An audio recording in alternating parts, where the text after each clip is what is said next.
ब्रह्मांडाकडे मागणी करून आपण जे आजार आहेत त्याच्यावर नियंत्रण आणू शकतो. ब्रह्मांडाकडे अफर्मेशन करून किंवा पुष्टीकरण करून म्हणजे मान्य करून ते आजार किंवा रोग आपण कमी करण्याचा प्रयत्न करू शकतो. यामध्ये अपस्मार, झटके येणे, ज्याला एपिलेक्सी असं म्हणतात, तर त्या एपिलेप्सीला आपण नियंत्रित आणू शकतो, आटोक्यात आणू शकतो. याचं कारण असं आहे ब्रह्मांडाच्या नियमानुसार की अशा ज्या व्यक्ती आहेत त्या जगायला नकार देतात. त्यांना स्वतःलाच एक आत्मपीडा तयार होते आणि स्वतःशीच त्यांचा तो झगडा असतो, म्हणजे स्वतःशीच त्यांचं ते भांडण असतं आणि मग ते मनातल्या मनात कुढत राहतात. मनातल्या मनात या द्वंद्व निर्माण होतं आणि ते हिंसा मनाची तयार करते. मनाशी मनाचा झगडा चालू असतो थोडक्यात.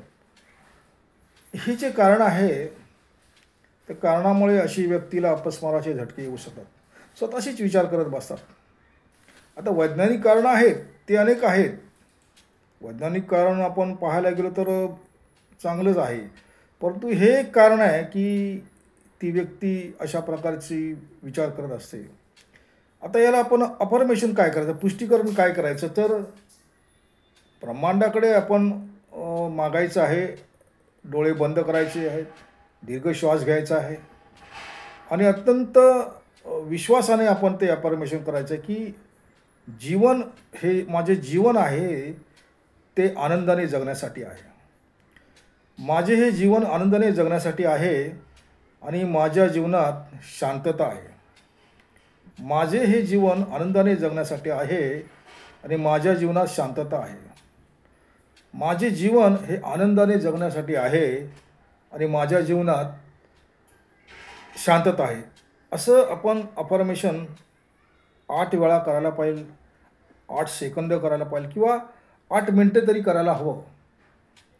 यामुळे काय होईल की अपस्माराचे झटके येणे याच्यावरती आपल्याला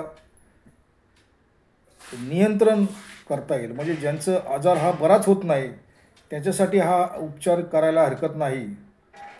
त्याचा फायदा मिळतोच नक्की शरीराला. कारण वैदिक उपचार करून आपण जे थकतो किंवा डॉक्टरकडे जाऊन आपल्याला कंटाळा येतो किंवा आपण एकदम मेटाकुटीस येतो, त्यावेळी हा एक आध्यात्मिक उपचार आहे, तो करून बघायला काही हरकत नाही.